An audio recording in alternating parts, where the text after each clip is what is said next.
All right, babes, we are back. We are horned up, and we are going deep. Deep into the season finale of Season 1, Heated Rivalry. We just wrapped up our live stream watch party, and I listen, I love you, babes, so much, so I have to be honest, look at my pitties. Look at that. We literally just finished the live stream. And Look at that pit stain. Like, that is so intense.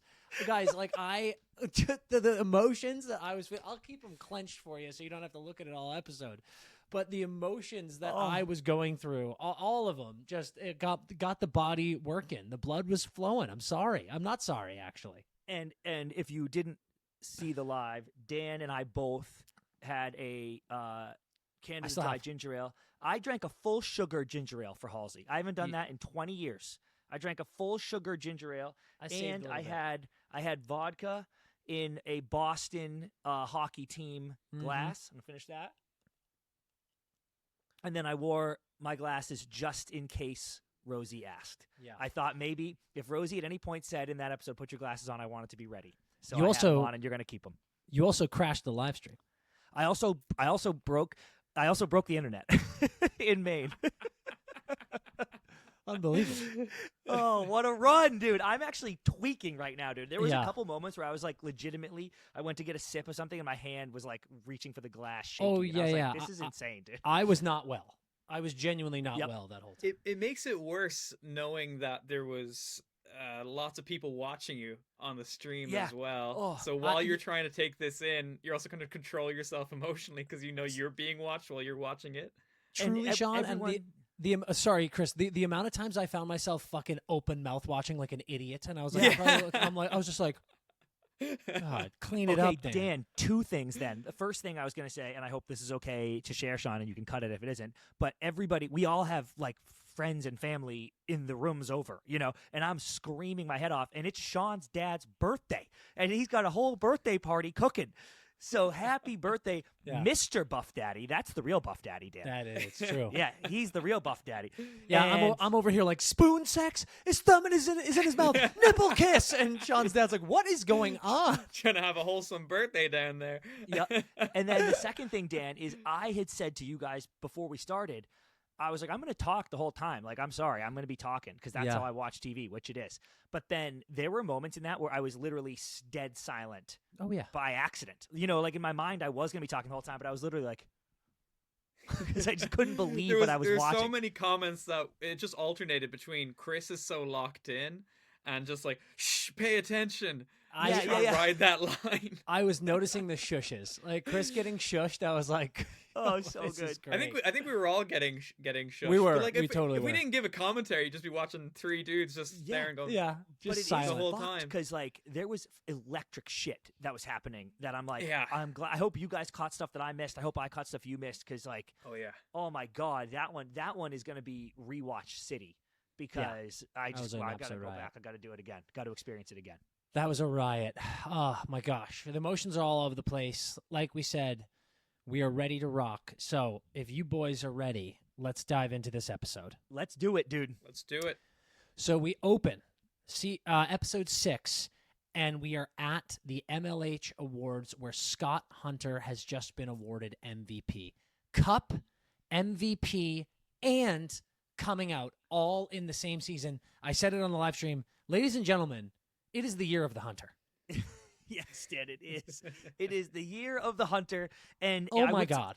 I'll say, too, though, I said this on the live, I was pissed it was 52 minutes. That was actually my first reaction, where I was like, no, dude, give me 90. And then I was immediately, the frown turned upside down into a smile when I saw we were opening with Scott Hunter MVP. Yeah.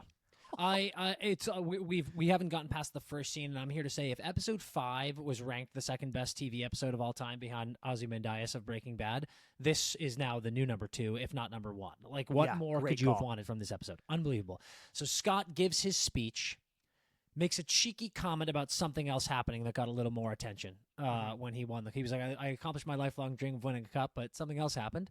And he talks about coming out. And the most important part, he says he's always been a very private guy, and he hasn't shared much about his private life, but now it's time he does.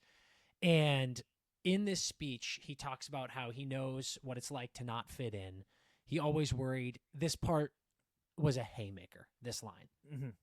He said he always worried that he might be that thing that many hockey players threw around the locker room and on the ice. Immediately, I was like, fucking Jacob Tierney. Like, dude, that feeling, I can't imagine how real it is for so many athletes. I don't care if it's hockey or another sport who are worried about coming out, but that inclusion in his acceptance speech and talking about coming out was so deep. I was like, fuck, man, that was brutal. Yeah, dude, I wish I had more copious notes like we normally have, but he used the word lonely. Yes. I forget exactly where, but I thought that was such a good word choice. Not implying I know how you would feel being a gay man, a closeted gay man at all. I'm just saying, fuck, that word hit me, the viewer, the listener, hard, where I was like, that being lonely is like, as an extrovert, I would say being lonely is like the saddest thing I can think of, and being lonely for those reasons makes it even harder. And I thought that was awesome.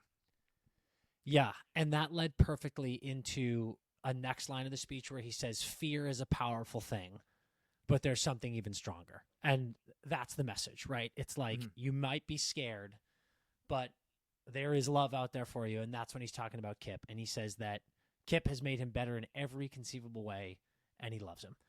We see Kip at the bar. He's at Yeah, why is that?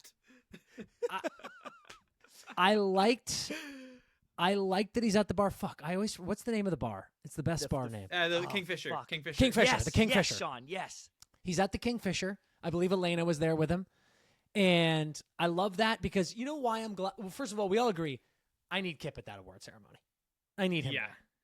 But Dan, go on. But maybe he's got school. Maybe he's got stuff. But I like that we saw the friends. Like, I think it's Jason, right, is his name. But, like, he was with all his friends. I really like that. Maybe? I really would have loved it if his dad was there. That would have been really nice. I would have liked that too. Oh, that would have been nice because we That haven't would've seen been his dad since that episode, since episode 3. And we know that his dad is ride or die no matter what. So it would have been nice to see him. But we see Kip. That's a beautiful moment. Like him being able to enjoy that with all his friends. That was amazing. And I just have one more thing to add of this Scott Hunter piece. The way Scott one-handed grabbed that trophy. Looked like he was picking up Kip, Dan. Looked like he was picking up Kip. Chris, if he's fucking handling a trophy that easily, imagine the way he could handle us. Good Lord. Dude, I saw a reel. Use his hand and work you like a puppet with that forearm strength. It's unbelievable. I saw a reel a while ago that was like a girl with her boyfriend at the gym spotting, and he's like, dumbbell benching like 200 pounds. Yeah. And it like cuts to her face, giving you a cheeky grin where it's like realizing you weigh way less than this. Like watching him throw around 200 pounds and you weigh way less than this. Yeah. And like, that's all I was thinking about when he was manhandling the trophy, how Kip was like, hell yeah. Fear is a powerful thing. But the one thing more powerful is Scott Hunter's biceps. Correct. Yeah. Correct. I wish he had said that, Sean. I wish he had said that. The only thing more powerful is this motherfucker right here. Yeah. I'm like, yes. Jesus. He rips his shirt off, Captain America uniform, throws the shield. I'm losing my fucking mind. Dan, I have 2 things about that. Okay.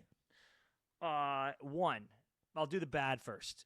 One, the Kip thing is unacceptable. I literally will not stand for this. Like, oh yeah, it was nice he was at the bar. No. Like, he was at school. No. I need him there. And he says the exact same thing. He just points to the seats. He's like, "Oh, you're right here." You and I have been to many of these. Yeah. I don't want to interrupt you. I'm sorry. What made me laugh was all of the babes in the comment section were like, "The show doesn't have the budget to show an audience." Yeah, and I was like, "Oh fuck, that might be true." Season 2 will. Season 2 will have the budget. Oh my god, the success of Kip this will be at the fucking awards, dude. Yeah. That's actually true though, because every time we show an award show, it's always like Shane and Ilya fucking in the bathroom, and not like ever. Yeah.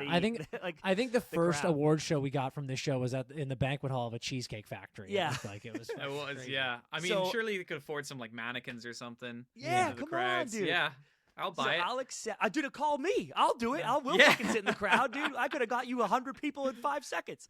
How sick would have been if it was the HR fans in the crowd from the book? Yeah. That would have been that would amazing, have been great. dude. Incredible. Yeah. So I'll accept it for budget reasons, but that is insane. And Dan, you just sparked this, which would be so sick. I wish, because I was gonna say, it would have been slightly awkward for Kip to be sitting there alone, though. well, the whole obviously Scott's sitting with him most of the night, but I was like, that's kind of tough. But it would have been sick if he went like this, and and you, Kip. This goes to my coaches, my teammates, but also to you. And it panned down, and Kip was in the crowd with his dad. Like, I wish he had brought the two of them. That would have been fucking awesome.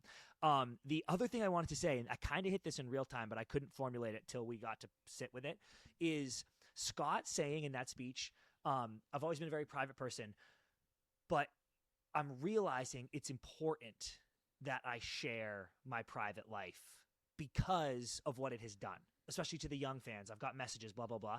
Yeah, that was nice. I was like, that is exactly the thesis of this show.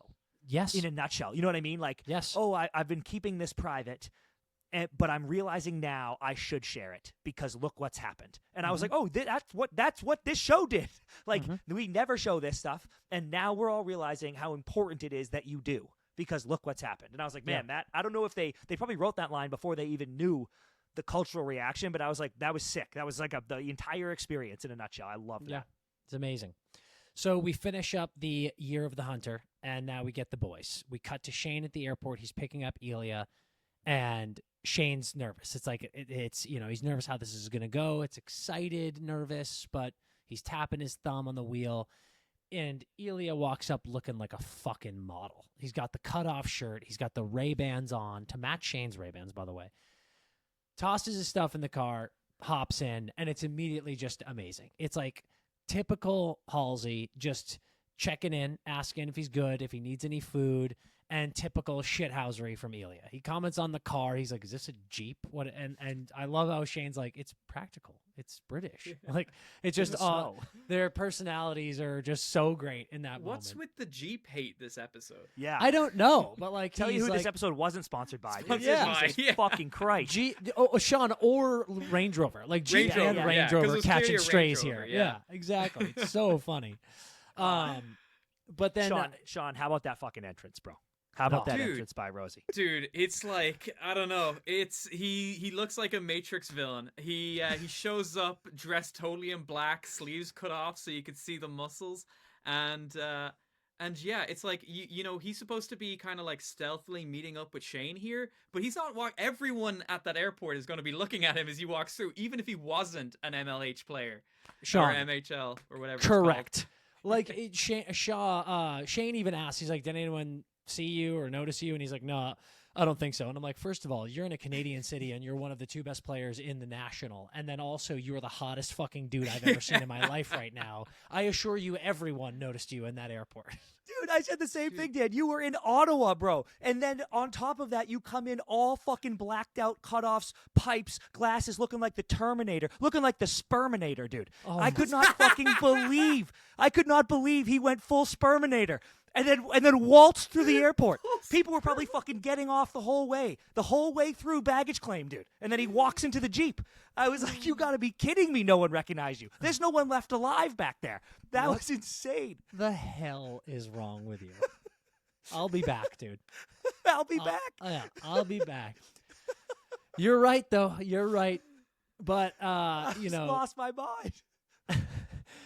We get the beautiful car ride. Like we said, there's some great teasing. Shane says he was going to do a silent retreat to his mom. Ilya laughs at him. So immediately we get what I like about the teasing and the nervous energy is while there is nervous energy, it's clear that these two are very happy that they're doing this. And I like that we got that out of the way of like neither of them are regretting this. So they get to the house. Shane's a great host. He's carrying his bags for him. He gets him inside. He's telling him what he has, the house, everything that's there.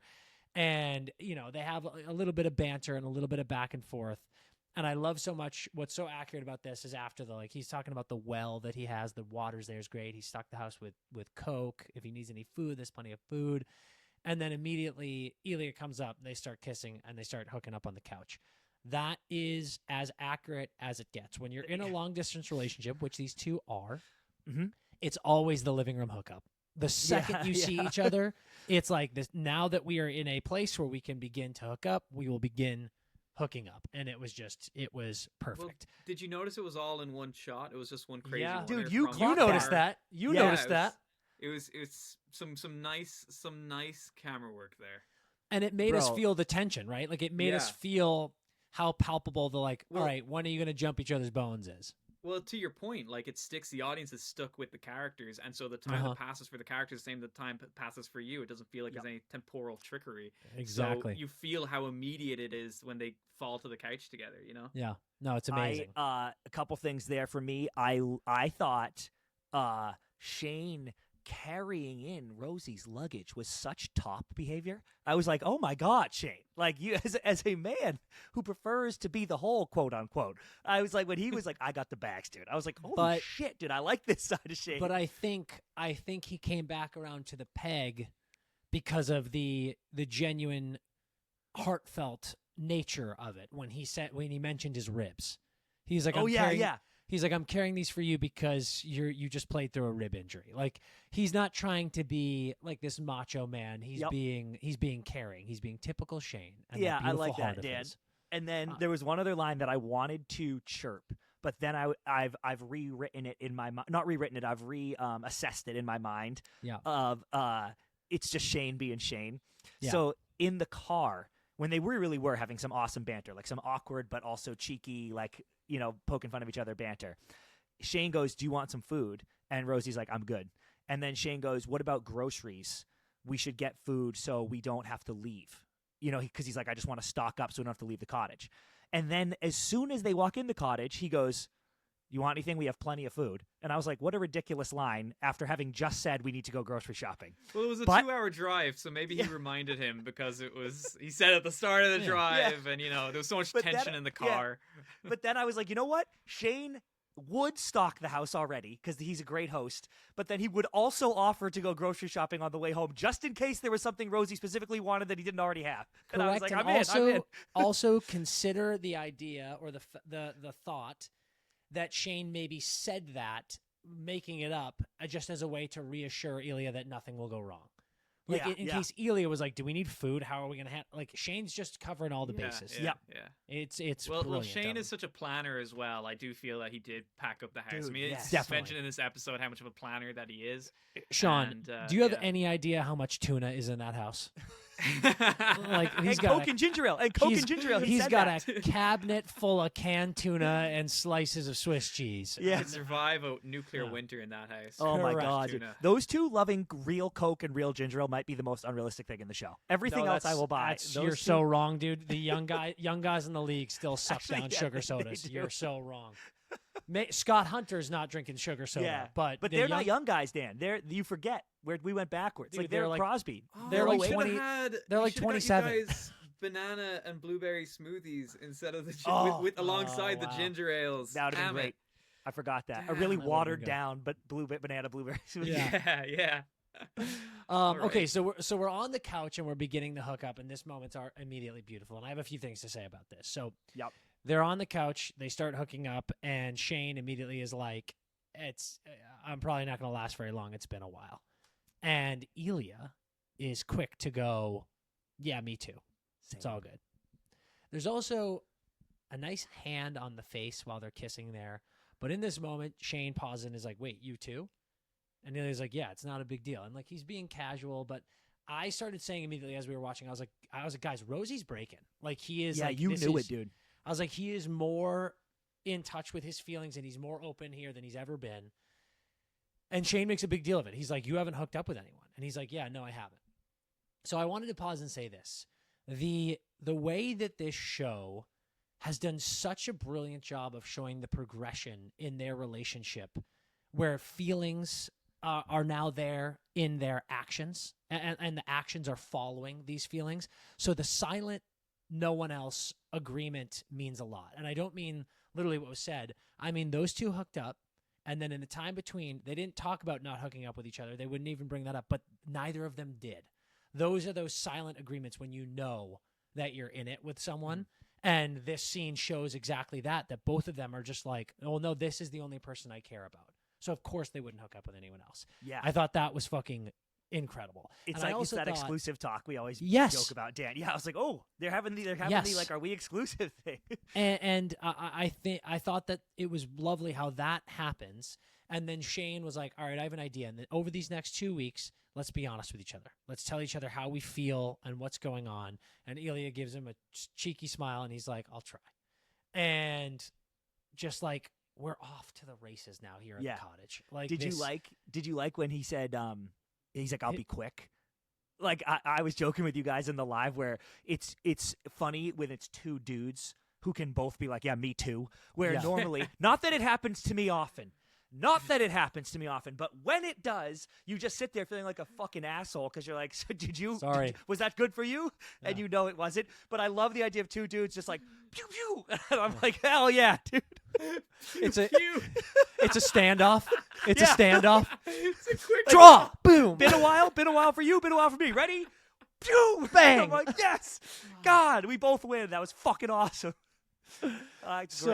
So Shane then gives him the tour, and Sean, you called this out really well, how Shane was doing some teasing here. We don't get a lot of Shane teasing, but he's giving the tour. He's talking about the rooms that are available, and Elia's going along with it. But then, dude, we get the bellboy joke from Shane. He's like, the bellboy joke was unbelievable. That hit hard. That was good. I need that, dude. I need that. What was the line again? You can't do this to the staff or something. Yeah, he was like, you can't treat the staff this way. You can't treat He was doing the guest room thing, which you guys.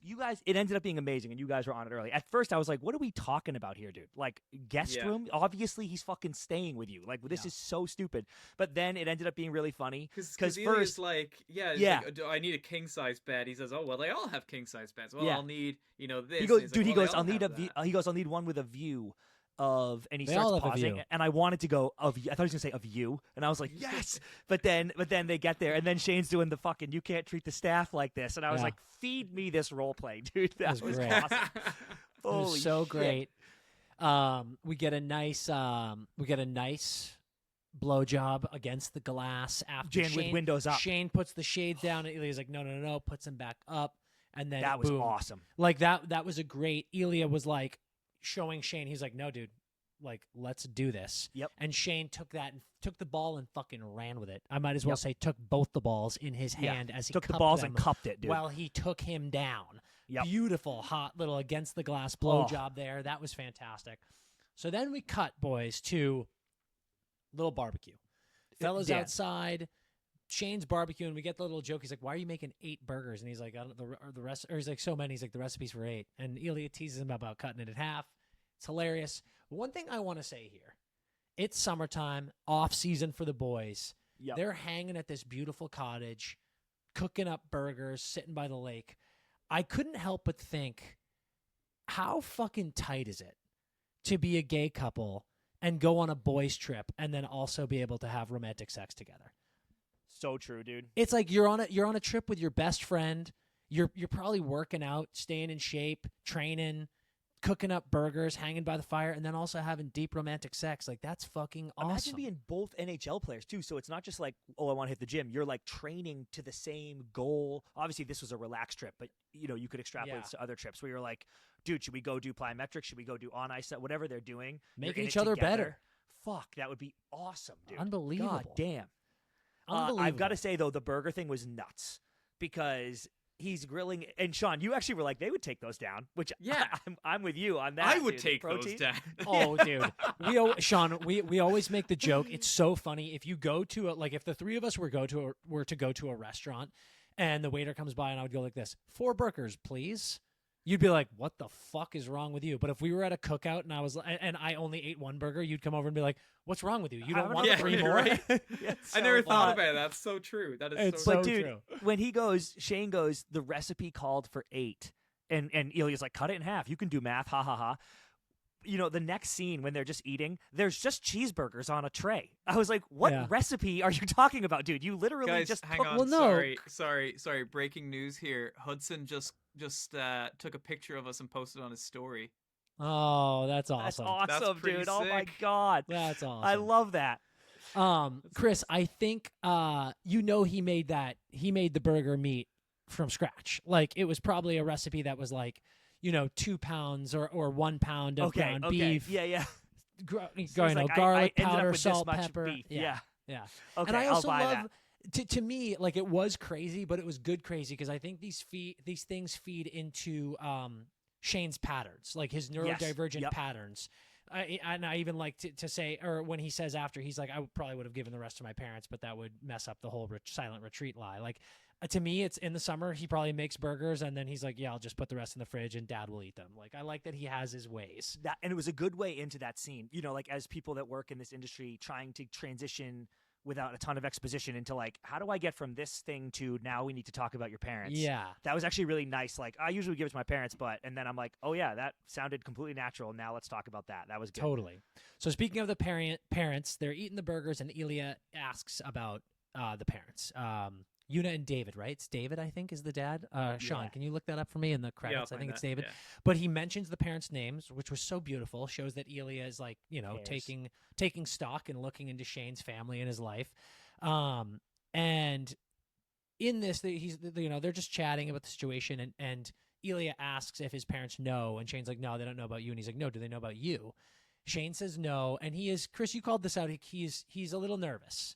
I was worried about that in real time. It is David. Nice. Okay, cool. It is David, yeah. Because he had just asked Rosie to be like, hey, dude, my one request for this trip is that we just completely say everything we're feeling. Yeah. And he just felt a little reserved in that scene where I was like, damn, dude. And if he hadn't asked that of Rosie, I wouldn't have been mad at him because I'm like, of course, he's into it. But since he said that, I was like, bro, give me something. No doubt. I think though, like that the parents thing is such a, I don't want to say trigger for Shane, but it's just so important to Shane. Mm-hmm. So to immediately be talking about them and if they know, I think it got him thinking, got him a little nervous. But we learned that David played at McGill here, and we also gold. Yep, we also see. The fuck is McGill? Yeah. It's fair that a Russian player. I know, it was perfect. It was perfect. Yeah. Shane's like, he played at McGill. He goes, oh, McGill. Yeah. What the fuck is McGill? That was awesome. So, we also see the love that Shane has for his parents here. I don't want to say he defends them because Eli's not attacking them, but in his questioning, Shane's like, my parents are awesome. Like, it's great. So that's great little setup there. Then they're sitting by the fire.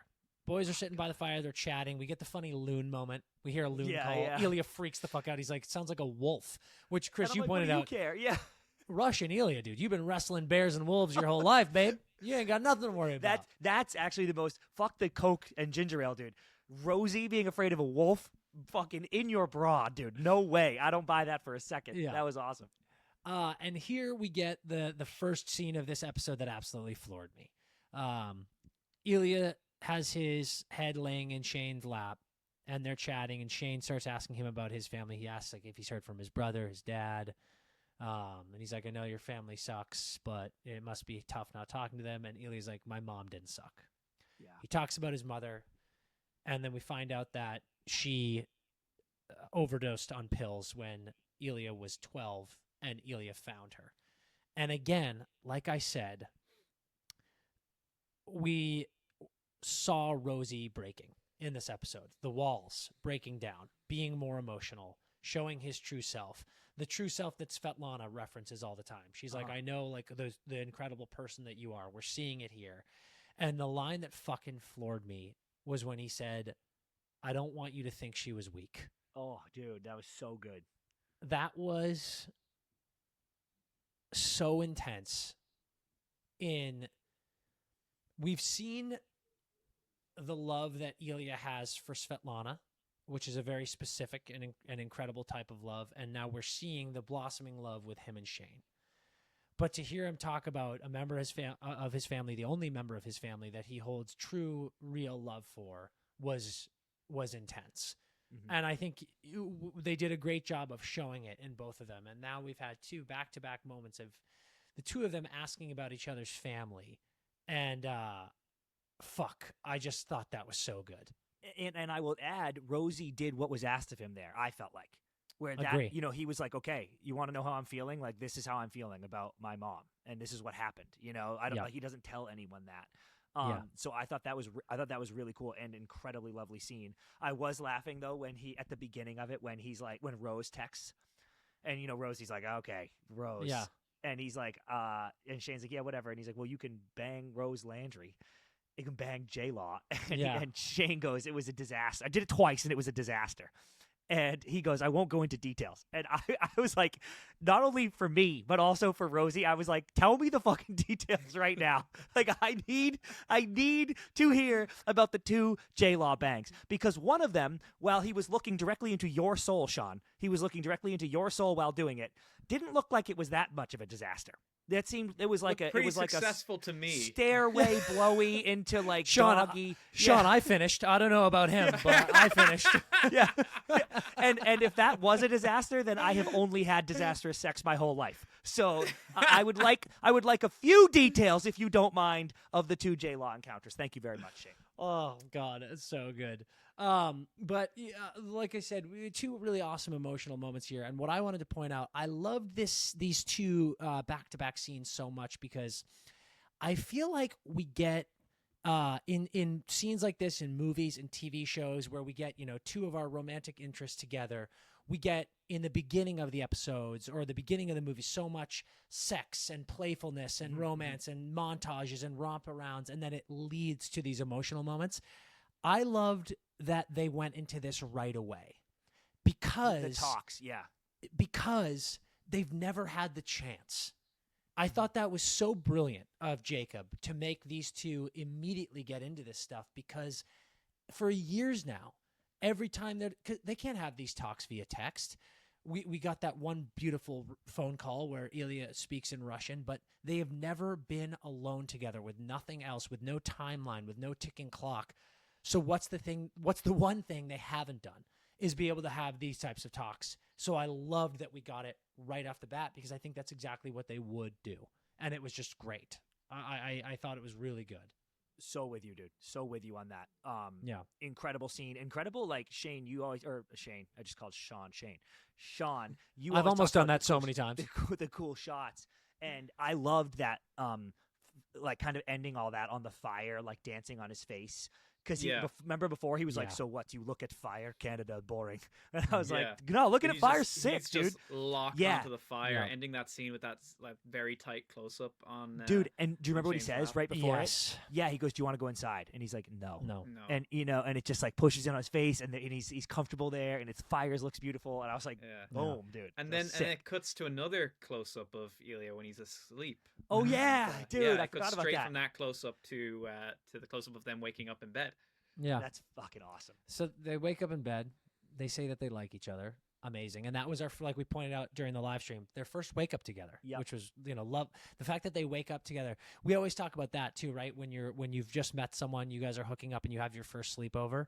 There's always that fear of when you wake up, you're like, is this going to be awkward? Yeah. And they gave us that technically their first wake up together and they both say, I like you. Amazing. But then the boys are playing Chell, dude.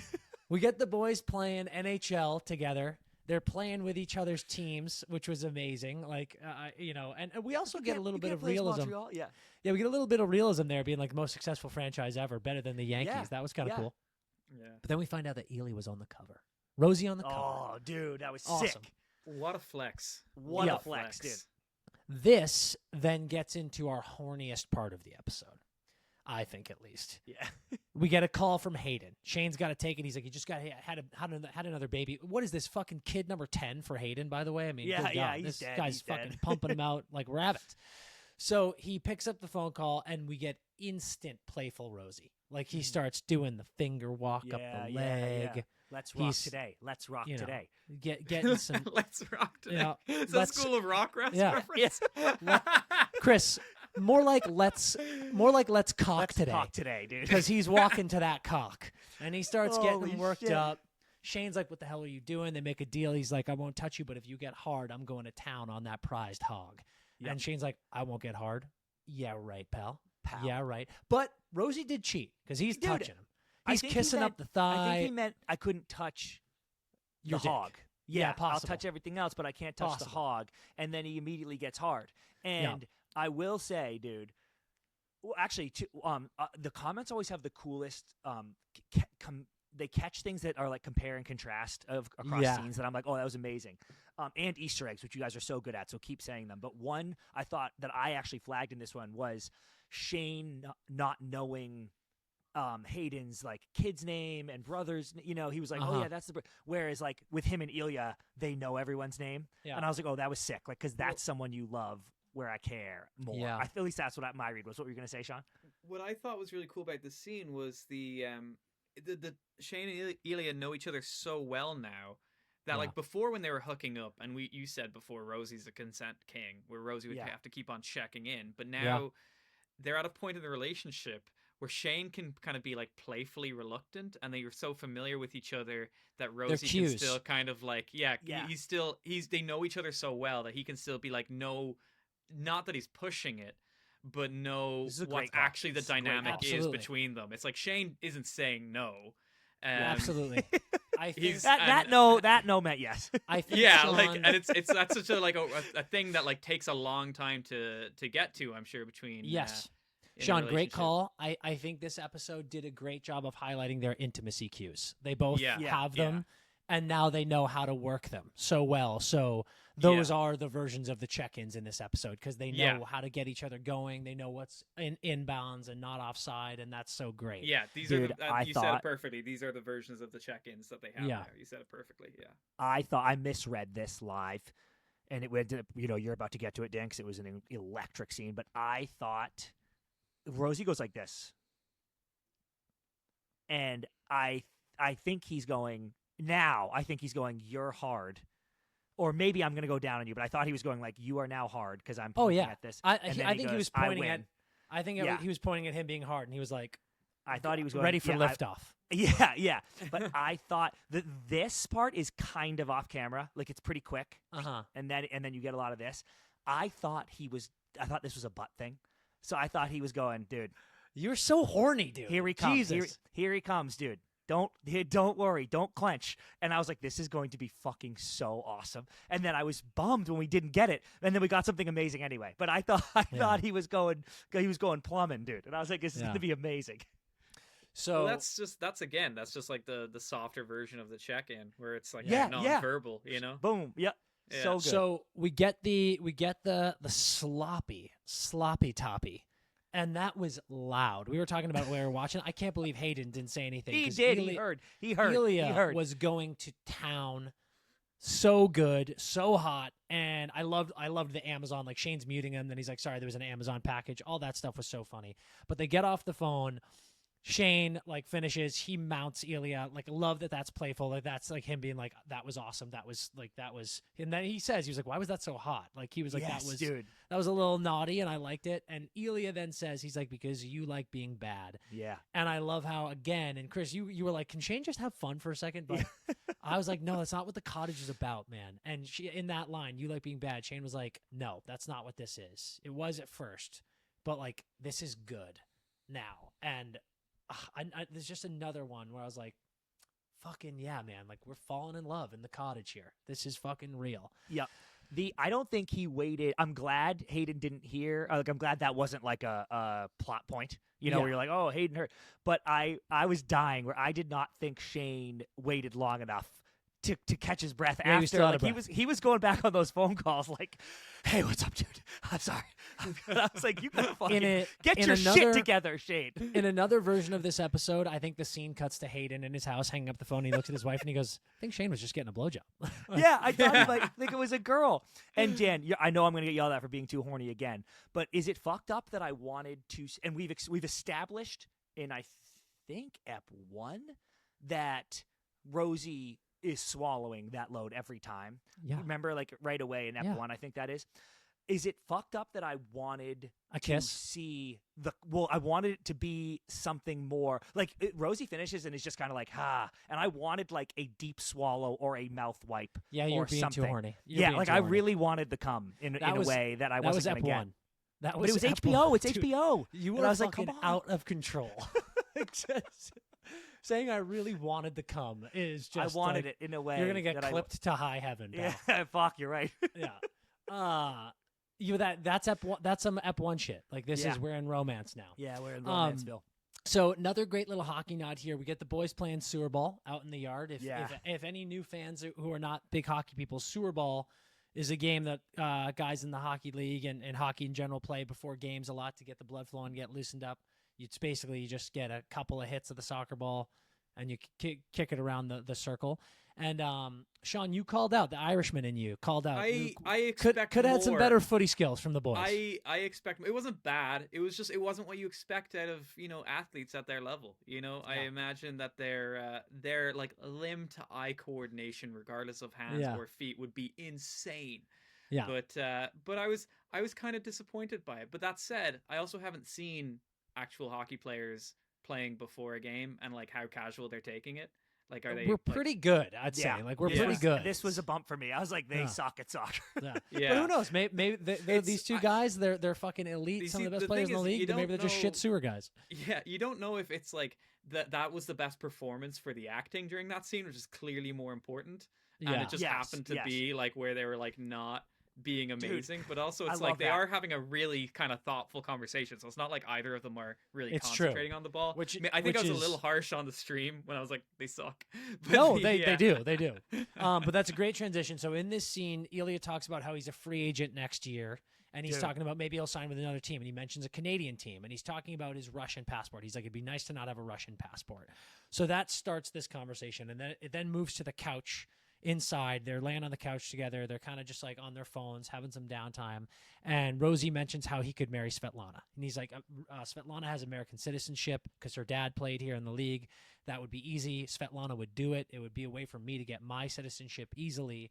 And Shane is a little upset here. He's like, okay, like, but why would you do that? And he mentions to him, he's like, you like girls, you could marry someone else and it would work the same way. And Rosie's being a little flippant about it. He's like, yeah, I mean, like, I suppose I could. And then we have just this, like, beautiful moment where it feels like Rosie is messing with Shane. And then he's like, here's the problem. I like girls. And Shane's like, yes, I'm aware. And he's like, and these girls love me. And he's like, what a brutal problem to have. But he then spins it into this lovely line where he's like, but whenever I'm with these girls... The problem is, all I can think about is this boring hockey player with cute freckles and a weak backhand. Fucking chills. The weak backhand is fucking uncalled for. Also, inaccurate if Sidney Crosby is the inspiration. Yeah, right. He's got the best backhand in the league. What are you talking about? So, uncalled for. 2, at first, I was like, Halsey, say what you're feeling. That was your whole agenda. And when he was being like, oh, yeah, like you and Svet, it ends up being perfect. Dude, can I tell you something?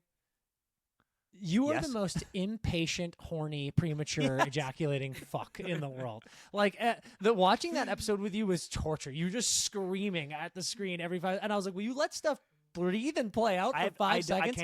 I can't, dude. I need no instant patience. Gratification. Pachoo! Like, that's how we go, dude. That's how we go over here.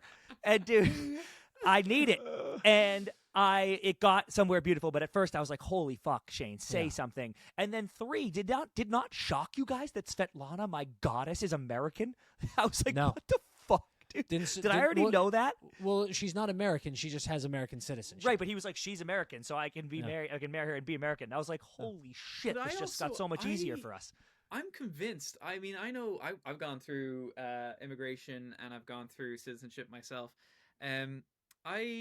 I think he's been living in Boston long enough, not causing a problem, good point. that would be grounds for citizenship. I would have thought so as well. And like but as a skilled, like, you're a skilled worker essentially, because you're no one else can do what you do. Yeah. You're bringing money into the economy, so that's probably what his permanent residency is clearly based on. Like, oh, you're an exceptionally skilled worker. So I imagine that athletes have pretty good paths to citizenship.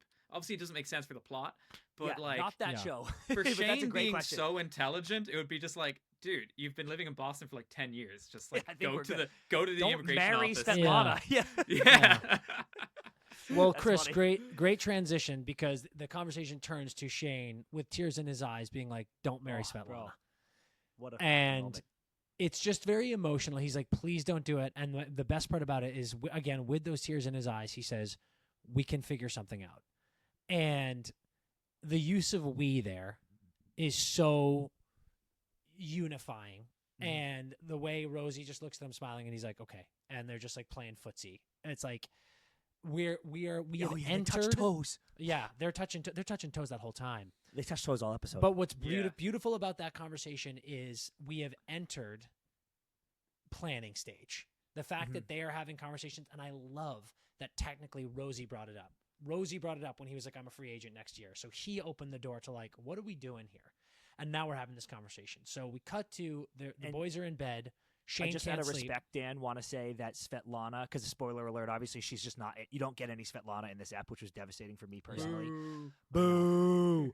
But I'm glad they boys got there for their own reasons. But also, I want Svetlana to be able to marry someone who gives him his full heart. And so does Rosie, for the record. And So- you know what? So does Shane. I think part of Shane saying don't marry her is him being like, because she deserves true, real love as well. Yes. We can all what live happily does together. Elena say, dude? It's like, so do you. You deserve And so do you. sunshine, and so do you. And Svetlana, like, whether it's me or someone else, someone will give you sunshine, and I'm glad that they squashed the Rosie conversation forever, because I was like, this isn't right for either party. By the way, if In my Elena fan doesn't fiction- officiate Skip's wedding, that is a huge miss. Great call. In my fan fiction, Chris, you marry Svetlana. Just like Yes, thank you so much. no I can't worries. tell you how much I appreciate that. Empty Netters finds its way into season 2, and in that into the universe, real world. Svetlana meets you. Can they like replace the Man in the Crease? with What the us? fuck? Can we get on that? We have to. No, we've got to. I don't want to be the podcast in the show. We got to do better. Maybe we'll be the announcers in the show. Oh, okay. There I like you that. Yeah. All right. So, like I said, this goes into the boys are lying in bed. Shane can't sleep. He wakes up Rosie, and he's like, "I have an idea." Yeah. He presents to Rosie potentially playing in Ottawa. He's like, "You can sign in Ottawa," and Rosie's like, "It's the same division. There's still a rivalry there." But he's like, "Dude, we've done this. Like, it's not the same rivalry as Montreal and Boston. There's young guys frothing at the mouth. Let them hate each other. We don't need to be bitter rivals until we retire. Like, we can figure something out. We can start a charity together. We can say that we found a mutual interest. We started this charity. We started spending time together. Ottawa's only 2 hours away from Montreal, and we can make it work."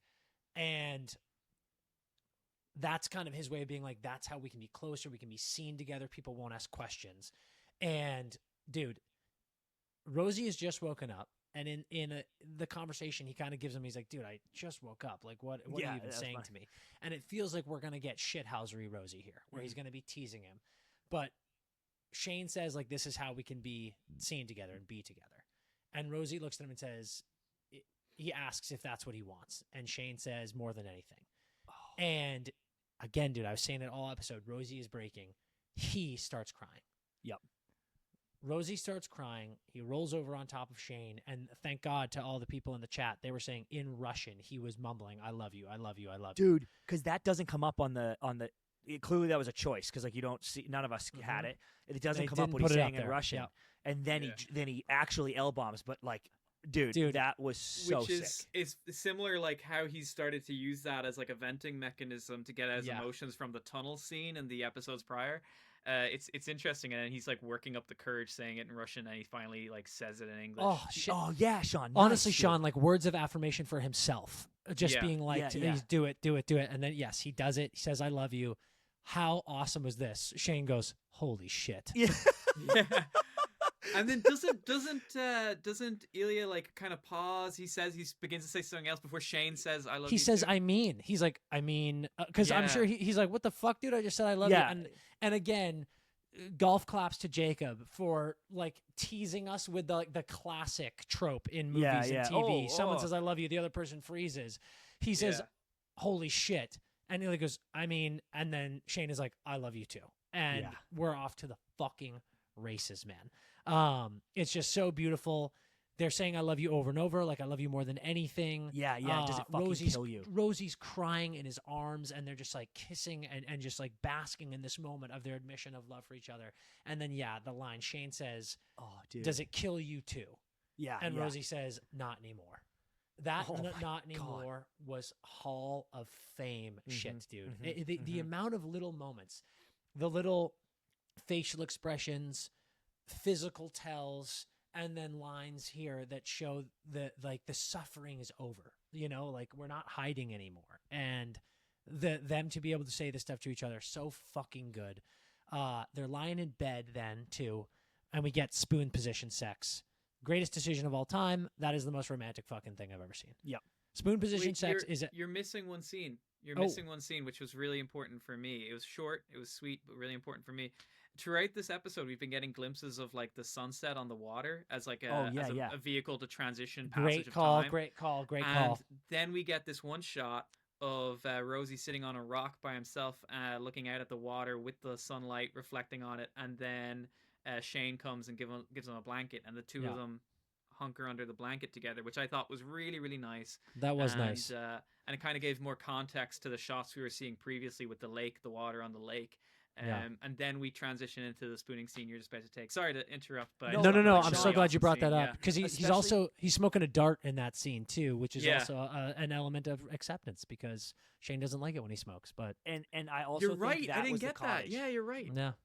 Like that's what the Cottage was in Shane's mind, where he's like, dude, we're gonna sit and look at the water and relax. Like he even says at the beginning, Rosie goes, well, what, are we going to relax? That's what you want to do, and Shane goes, with you, yes, for once I would like to relax. And that's what that was to me, where he's like, dude, it's us under a blanket smoking a cigarette looking at the water, and I'm like, oh god, it's awesome, so good.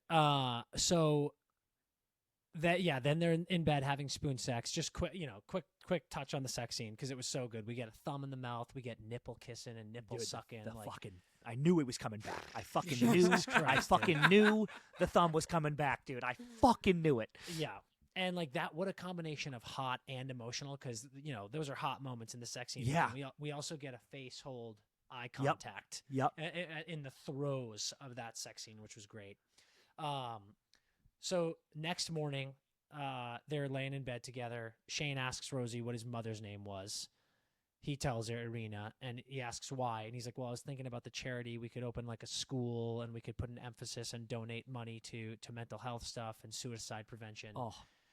And just like how thoughtful that is. And I love how that is another great, I mean, we've got back-to-back moments here where Shane either like can't sleep, or the first thing in the morning, these are the things that are on his mind. He's his mother's son, dude. He's a planner, and this is the most important thing in the world to him right now, is planning.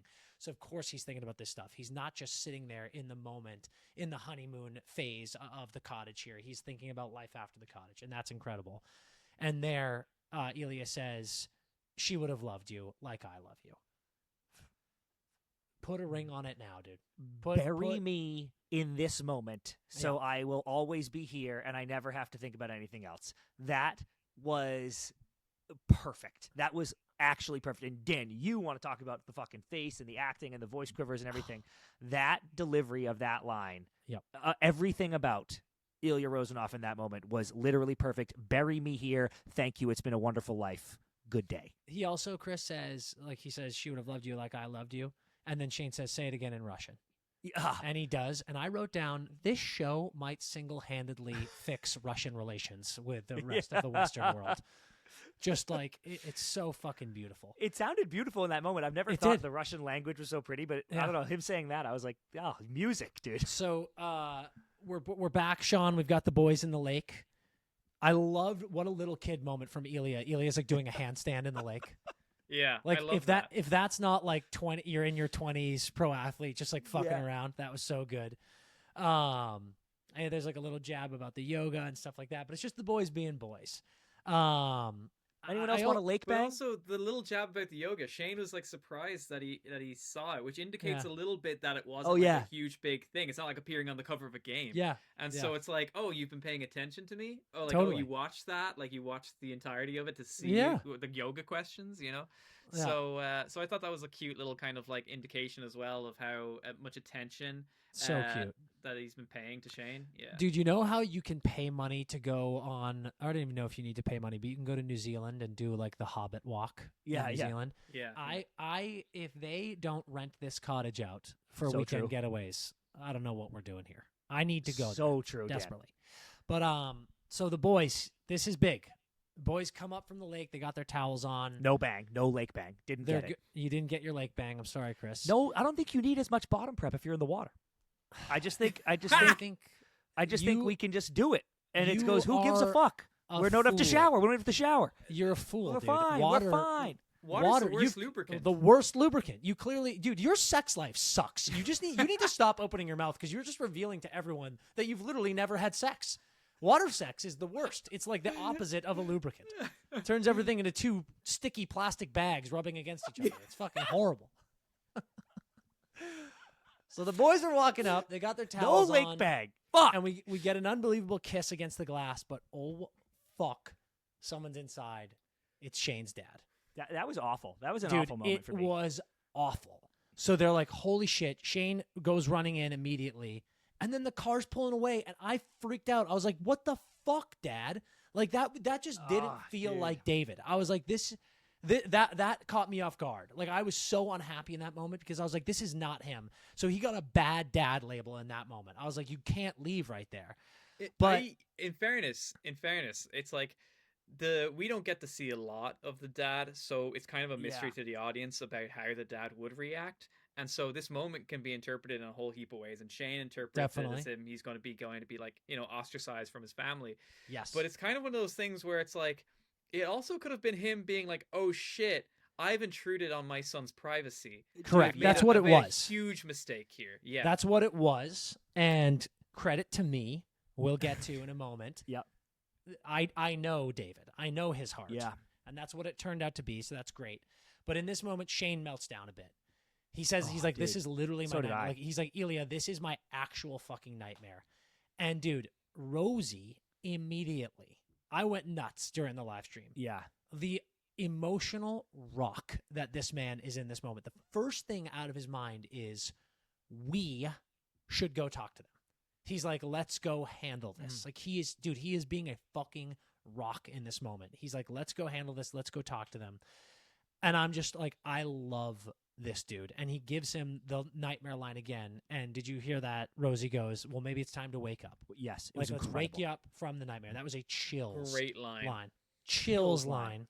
He really leveled up here, Dan. Like, this is such a big moment. Right? King Ilya. Like, the person you love. Czar. Just Czar had that Ilya. happen. Yeah, Czar, dude. Hail Ilya. Yep. Because this was like one of those make or break moments in relationships, in friendships, even, where you're like, I needed you in that moment, and you and he was were perfect there or you weren't, dude. And he was there in such a big way with no prep. Yep. Oh my god, that was fucking sick. It was unbelievable. Shane says he's scared. Ilya says he's so brave. And then he's like, I'll come with you if you want. And Shane's like, would you? And he's like, of course, dude. Of course I will come with you. And that was like, if you want your citizenship, Ilya, I'll marry you right now. Yeah. Because that fucking shit was just unbelievable. That was cool. As well, from Yeah. Ilya's perspective,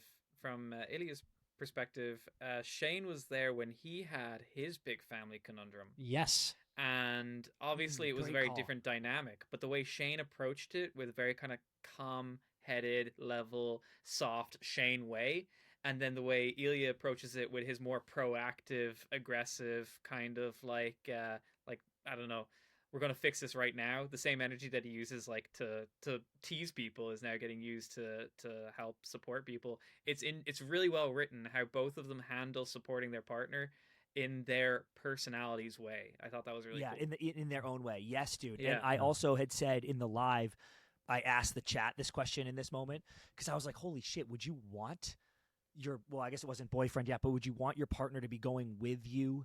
Because in my mind, I'm like, oh my God, you got to go talk to your parents alone to be like, hey, I'm so sorry, I got to handle this. I was thinking the same thing. Yeah. And it was cool to hear a lot of the chat on the live be like, no, I would have loved that if the person I was in love with was there supporting me. Overwhelmingly, people saying yes, they wanted it. Yeah. Like Yeah, 90% so good. plus. Yeah, That was so good. That's sick, dude. Yeah. This is a crazy backtrack for me, but Sean, you just said something about snaps, and it reminded me. We forgot to mention during the phone call blowjob scene when Ilya just randomly slapped Shane in the face. That was so fucking good. Yeah, that was sick, dude. I'm sorry for that crazy switch up, but that deserved to be mentioned. That was amazing. That was awesome. So they're driving to the parents' house. Shane is understandably nervous. He's like, his hands are tapping. There is one great line before they go to the parents' house, which is the Raiders t-shirt. Oh, dude. So good, yeah. Sean. Yeah. He goes, the Boston shirt's not helping, and Rosie goes, they don't know I play for Boston. But you know why that was so good? Sean, I'm so glad you mentioned that. That's so good because it's just such a subtle way of showing that Shane's just overthinking everything in this moment. Yeah.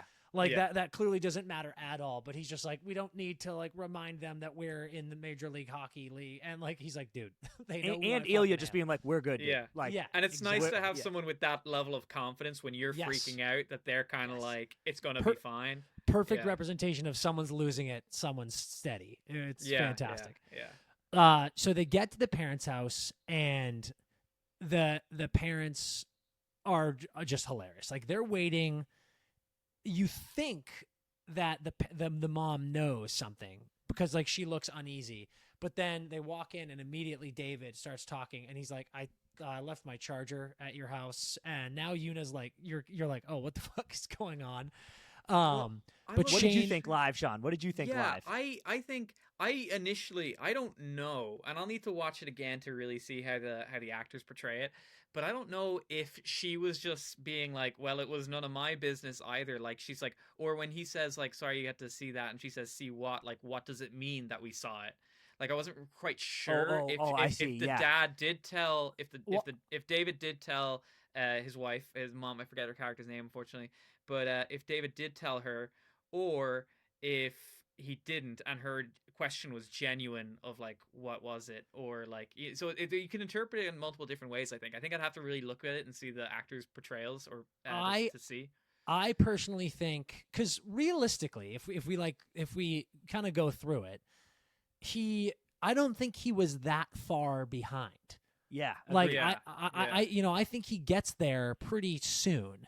So you could argue that David doesn't even have that much time to talk to her, but I think David probably just seemed rattled, and I interpreted it as he didn't say, because also David's a good dad. And he's the man. I will die on that hill, and I believe David went, this is not my place to tell Yuna what I saw, because that is Shane's moment to do that. So I believe that he didn't tell him, because the charger thing is so funny, and then Yuna does go, she goes, found out what? And Shane is like, that I'm gay. And I think you can see on her face, she's like, what is going on? So I believe he didn't say anything. Me too. And I had that reaction live. Like as they were coming in, I was like, oh man, here we go. And then I was like, wait, what if he didn't tell her? And then it appeared that was true. And I was like, holy shit. And then it ended up not being as much of a like ordeal that he didn't tell her. It just kind of, we just rolled with it, which was totally fine. But I kind of thought that was believable. Where I think if David came back, he would have been like, I got the charger. Just put on the TV. So and then I took that into, Sean, your interpretation of, he left because he was like, I just intruded on my son's privacy, not because, oh no, I can't believe what I just saw. Yeah. So I love that. Sean? I did like how when Shane came in and she asked Shane, it was like he was locked and loaded with the I'm gay, because he just rocks right out with it. So you can tell for the entire car ride, he must have been just like trying to work that out. So getting that out first thing was just like, it was so quick. There was no it was like, well, it was just like, I'm gay. He just had to say it and get it out, which I also appreciated, because it seemed very realistic to me on like how you would. Like, obviously, I've never been in that situation, but I can, in similar situations where you need to tell something that's uncomfortable to somebody, a lot of times when you spend a lot of time thinking about it, when you get in there, you just want to get it out right away. Yeah, and they were doing that convo. They were doing that convo the whole car ride, and a really important handhold by Rosie in that car ride. I gotta say, I really liked that. He reached for his hand on the shifter. I mentioned that earlier. Don't act like I didn't call out how important that was. He says he's gay, and he's talking. He's like, I'm with Ilya, and Yuna gives the but you hate him, and I loved this because there was part of me that was like, that's a funny line. It's a funny moment, and also understandable. Like that's really the only thing she's seen from that. But then I also was like, come on, girl, like catch up. It's like, what are we doing here? But that was great. And he is like, well, no, I mean, actually, it's the opposite. I love him. And they're like, oh, my God. So everyone sits down. We get a full family sit down at the table. So good. And shout out me. Mom and Dad are like, we kind of always had a suspicion that you were on that, dude. Yeah. But I also thought, shout out me, because the writing was good. I thought it was clear that they were kind of like, oh, maybe this could be a thing. But then they give the timeline of when did this start happening? And Shane is like, our rookie year. And they're like, rookie year. And then Ilya's like, well, no, before that, the summer before. And then we get the lovers line. So funny. Like, they're like, you've been in love since rookie year. And I love how they were both like, no, God, no, no. Like, relax. But Dude, that scene was funny, Dan, with the lovers. It was really funny. Because the lovers was the callback for when she first goes, when Shane goes, "This is Ilya Rozanov." But you know that. Like, I was already laughing, and then he's like, "We are," funny. and Rosie's like, "Lovers." And he's like, "Not." Well, it's like, exactly. And Ilya puts his hand on his shoulder as well. Yeah. Lovers. Yeah, he's like, lovers. And he says, and so Shane's like, robotically, it's good, great. Jesus. He's like, Ilya, God, don't say Yeah. that. And then the six before rookie season was so good too. And when they're like, no, and she's like, and he's like, before that we were just, and everyone's like, what? And then Yuna is like, lovers. and Shane's like, no one can say lovers again. Fucking unbelievable. And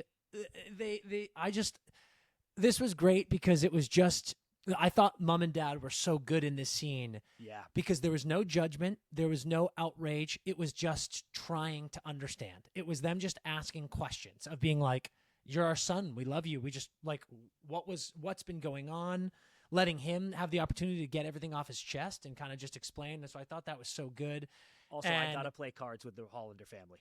That sounded fucking dialed, dude. I was like, holy shit. Playing no games. Yeah. I'd rather die. And I loved here, too, David asks immediately, he's like, so what's the plan? And like they are kind of like, like we'll probably just, play out our careers. And or Dad is like, you're just going to like play out your careers and then come out when you retire. And I like how Shane is like, probably, yes. And Ilya, just supportive rock partner, is like, yeah, probably. Yeah, like he's just going with anything. But I loved how Yuna there was like, no, that's sad. Like, that was such a nice line. That was great. But then before she leaves, Dan, I thought, when the dad goes, you're a ladies' man. Well, that's what I was about to get to. Okay, well, this in that run of things, I felt like the dad would have gone, Shane, you banged J-Law twice. Like, I need to. I am slightly curious about the J-Law bag. As funny of a joke as that is, Chris, I don't think so, because when they say, they're like, we suspected you might be gay, his dad goes, we know you pretty well. And I think he is like, that whole time, I could tell that you were not in love with Rose Landry. Like, I think that's why it's funny that Rose doesn't come up, because maybe I'm getting my timelines confused, but it seems like it was relatively recent. It was at I think like we just had this All-Star game.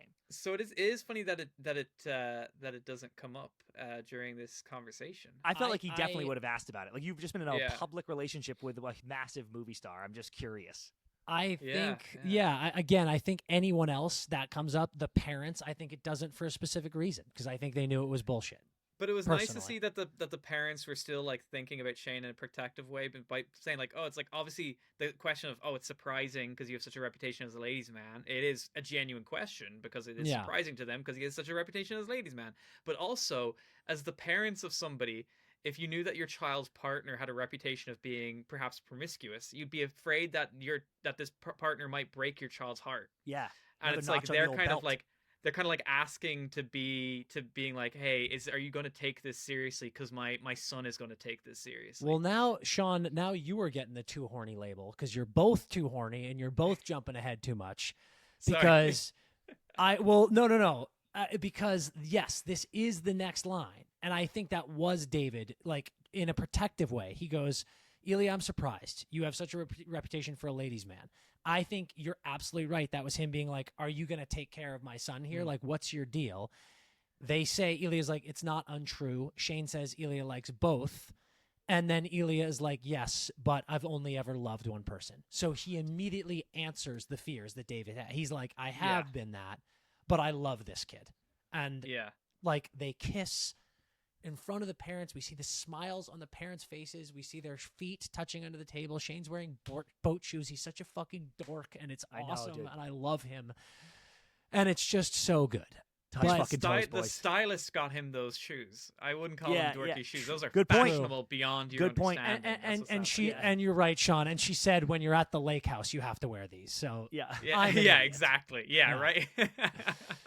So, Mom goes outside and tear jerk moment, fucking out of control.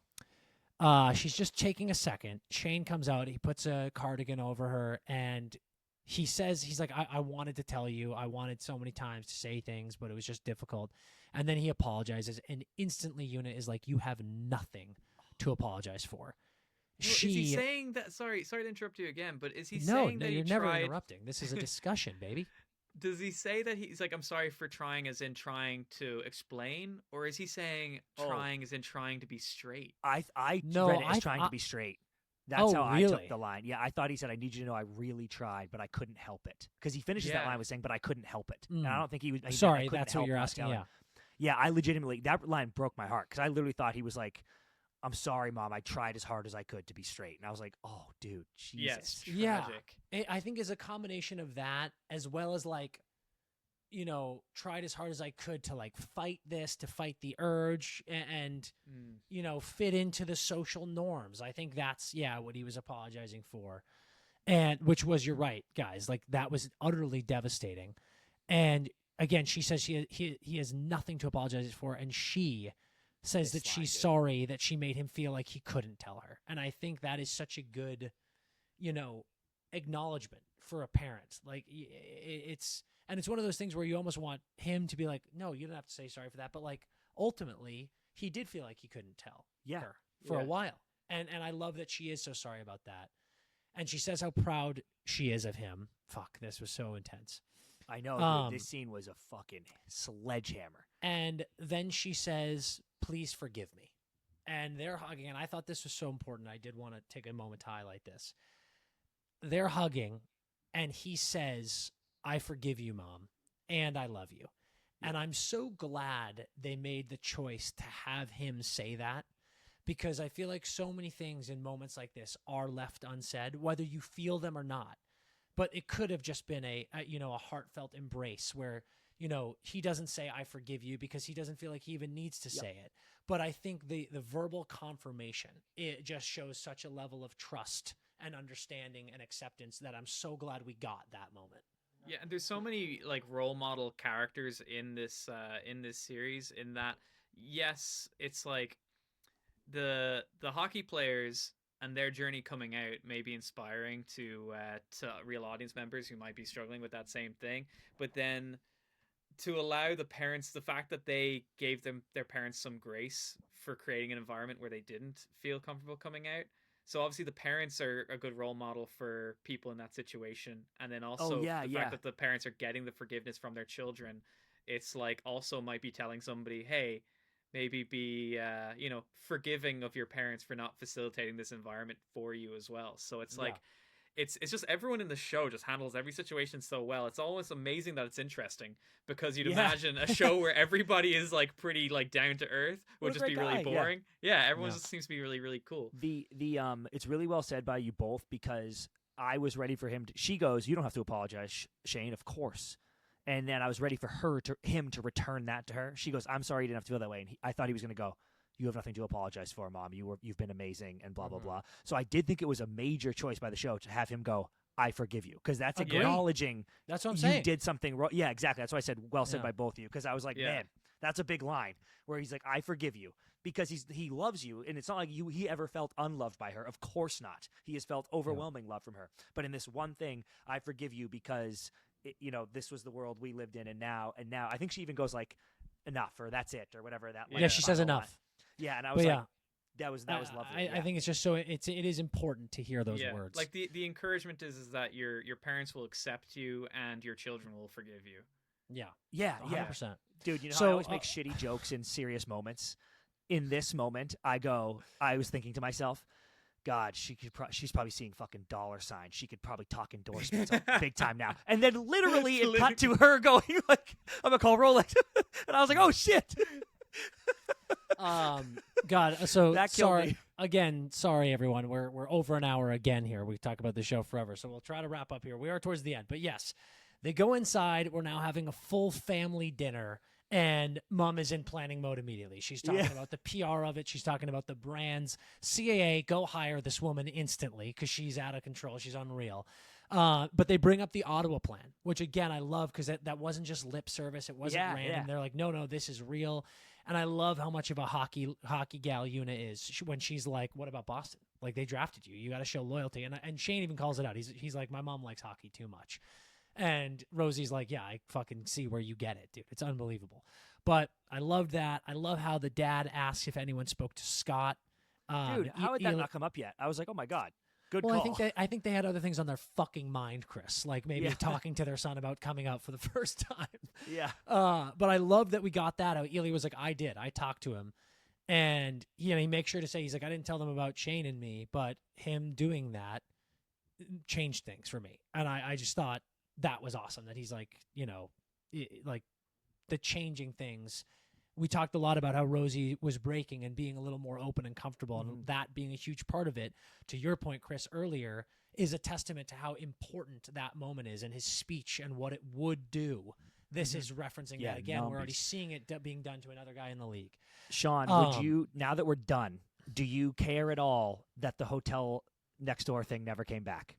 Like, remember he was like, because we were waiting the whole time. I was like, surely that will matter at some point. Hold on, season two. You never know. Well, I mean, it's like, maybe it'll come up again in season 2. I think it serves some level of function, just not as much as what we had hypothesized that it would. I'm kind of almost disappointed that it didn't, because we all clocked it so well, and we're like, oh, and then it never kind of came to be. Well, when Rosie said I spoke to him, I was like, oh, here it is. He's gonna go, I spoke to him, and he's gonna be like, he heard us. He heard us in the hotel. Yeah, and I was gonna be like, oh yes. And then they're like, just kidding. That'd be fun. We know Scott for sure knows, because of the line he said on the ice in episode 2. Yes, correct. Yeah.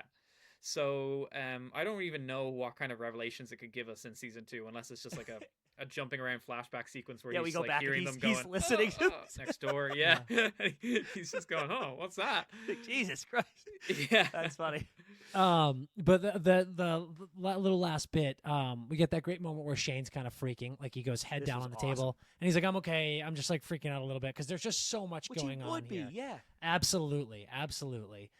And Elia has that great moment where he just kind of puts his hand on his back and he's like, hey, you're good here. Like your family is here, your boyfriend's here, you're safe, you're in a good space. And just how fucking adorable is that? Like that's some teenage shit where Shane like looks up and he's like, my boyfriend? And he's like, I mean, awesome. Rosie's like, I mean, yes. Probably. Like, yeah. What does he say, probably or possibly? Yeah, he goes, probably, yes. Yeah. And just like they dude, it's like that's just so good. They kiss and seeing the parents like looking at them with such big smiles on their face is amazing. And then as they kiss, gotta be the best lines in the episode. They're sitting there just like in love, and Una goes, "Since rookie season," and David goes, "The summer before." What a fucking snipe, David, dude! You dirty dog, David! What a snipe! Haymaker line to like finish that moment at the table. But then we end the episode. The kids are walking out. They're getting in their car and they're talking about food and what they're going to bring. And the parents are coming to the cottage. They're going to meet them there. They're going to have a whole family get together, get away. And just the looks on the two of their faces as they get in the car and they're like, we'll text you. They're like, drive safe. Did you hear what they said there, Dan? What was it? She goes, we'll come in. And he goes, text before. And she goes, yeah, we'll just come by. And he goes, please text before you enter the cottage. Yeah. I was like, oh, so that is good. Awesome. So good. And yeah, they pop in the car. They start driving. We get credits while they're driving. We get like a full 2.5 minutes of them just driving. That was the end. That shocked me. But it was so good. Wonderful. And you pointed out, Chris, you were like, this is the happiest moment of both of their lives. Mm-hmm. And truly, it is. They are literally driving off into the sunset. It is. It is the most iconic ending to a love romance story you could imagine. Yeah. And don't forget, Shane had just said, this is my nightmare, my parents finding out. Yeah. And Rosie's like, let's go wake up. And then if he had told Shane, don't worry, in 20 minutes, your parents are going to be completely accepting. They're going to know we're in love and everything's going to be fine and they love you and we're all going to be having dinner together at the cottage. Yeah. Like literally night fair to dream. Yeah. I would pay for a deleted scene of what Rosie and David talked about while Shane and Una had their conversation. Oh, yes, Dan. Dude, you got to do that fanfic. What do you think they said? I just love David so much. I bet it was either they just started talking about hockey and the season. Talking puck, yeah. Maybe talking about Ottawa, being like, Ottawa could be a good spot for you. They do need the a cap space center, like could have been something like that. I like that. Let me give you my last season 1 CP fanfic, and I'm genuinely curious about your guys' take because that episode that we just watched was amazing and the ending was flawless. But I think the episode 5 ended and we were all like, how are we gonna beat that? It was that was such a sick moment. what if they had gone like this? Shane gets hurt, so he's out for the rest of the season, right? So he can't play in playoffs. And then Ilya, instead of going to the Eastern Conference Finals, loses in the first round, big upset to Scott Hunter in New York. Okay, he's out. So now they both have like a month and a half off before the Cup, and that's when they go. Like Shane goes, "Let's go to the Cottage," and Ilya goes, "Okay." And I know he only went to the Cottage because Scott said his thing in the current version, but let's just say he was like, "Okay, I'll go to the Cottage with you," and we get. Everything we just saw in this episode is like during playoffs because they're not in it anymore. So they're like, who gives a fuck? The mom, everything happens the same. But as they're having the moment, like he's just told his family and they're all having dinner, watching Game 6 of the Cup. And Scott Hunter wins and kisses Kip there. So like the end of the season is like Shane, the best moment of Shane's life, and Scott Hunter kisses Kip, and we end the season them driving off into the sunset, knowing, holy shit, the MVP just kissed someone on national television, and you ready? The best moment of all time. Yeah, I knew you were going to say that. That was the most obvious. That was the most obvious review of all time. The only thing you changed was that everyone's moment is slightly diminished because they're all happening at the same time and not getting their own shine. I got two separate peaks, and I just wanted it all to one. I got two. You wanted Twin and Peaks. I wanted one explosion. You wanted Twin Peaks, is what you wanted. Yeah, on the same day. On the same day, Dad. I like that it was spaced out because I think we needed one to get the other. Which was their argument. Like Rosie only went to the Cottage because he saw him kiss Kip. Yeah. I think it would be a little bit of a cool little switcheroo to experiment with, but I like the order of events and the spacing that happens between them. Yeah. I was. Well, hold on here, little... CP. Where the sun is literally setting on us here. We're coming up on an hour and a half. So I think we pause the fanfic to give out our final finale awards and wrap up here. I love it. Okay, so interesting one to choose from here. Horned Up Award. What do you guys have? I mean, this has got to be unanimous again. I think it has to be unanimous as well. Yeah. The Hayden phone. The blowy. phone call blowy, but I'm gonna be specific. It was the slap in the face for me. Okay. I'll go specific too, Dan, because once I realized what this was, I was like, oh yeah, dude, I am stealing the fuck out of that. Both giving and requesting. Like I might even throw a few of these while I'm on the phone. Let us know how that works out for you, dude. I'd love to find out what the hit ratio is on that. Yeah. You got to give a few, Dan. You give a few of these. You give a few, on the you phone, get a few, and then I'm on the phone. So I'm taking good. that. That was horned up as hell. That's good. Yeah. Okay. I have to say the same answer with the slap in the face. I think that has to take the cake. Yeah, that was good. That was really good. I think Sean, you and I might have and Chris, it might be all three of us. I think my what the fuck moment was the sewer ball. The boys got to work on the touch. Yep. For sure got to work on the touch. Yeah. Yeah. I had flagged the I guess these kind of I came around on a few of these. One, we have plenty of food line after being like we got a grocery shop. The 8 burgers thing, I was like that was so crazy because it didn't matter. But I softened on those. For me, dude, the what the fuck, and I will live with the budget is Kip not being at awards. Like I was like, buddy, no, that was fair. That's fucking that's your guy. Like you just kissed him on national television. He's got to come to awards. You've convinced me. I'm on board with that, Chris. I think that's my biggest WTF. Gotta be there. Yeah, you're right. I think the budget thing is probably right, but not having Kip there was. But you crazy. can have a close up, hire 6 extras. Yeah. Just sit him around. Put him backstage for all I care. He's already been in the tux. Yeah. We've seen him in the tux. Get the tux again. It's the same fucking suit. Put him back in the suit. Take a picture. They have we go backstage at almost any live event like that. Behind the curtain, there's going to be tables and TVs where the other guests and speakers are going to be sitting around watching the live feed from front of house on a TV. Anyway, just sit them back there. Put them in the dark with a TV. It'd be fine. Yeah. It's almost like I think you're right. Yeah, I don't buy the budgetary restrictions. Yeah, although I will say what it did serve to do is that it put us in the bar in the Kingfisher where we could see some of the other characters for a brief little moment too in the which last was episode. Cool. Because those actors and those characters were so important for one episode. Yes. We needed Dad though. We did need Dad. We needed Dad. I'm hoping season 2 is Dad's arc when he comes out. Yeah, dude. I'm here for that shit. big time. That's in my fan fiction. Yeah, I like that. I'm here for Okay, that big time. and then I love this moment. For me, we just touched on it. I think it was the parents since rookie season, summer before. The getting that moment at the dinner table with the parents, the whole thing, I just loved so much. And then just like showing them basking in the love of these two, and that line, I thought the line delivery was so good, and I thought the sentiment was so good. There were so many to choose from, though, like so many just like beautiful moments. So what do you guys have? Sean, what's yours?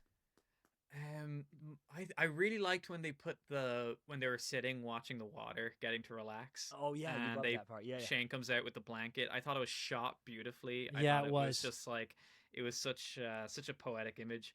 But honestly, like the whole episode, about 70% of this episode is just us finally getting to enjoy our characters in an environment where we've wanted to see them, where they're like finally happy for a little bit because there's been so much drama.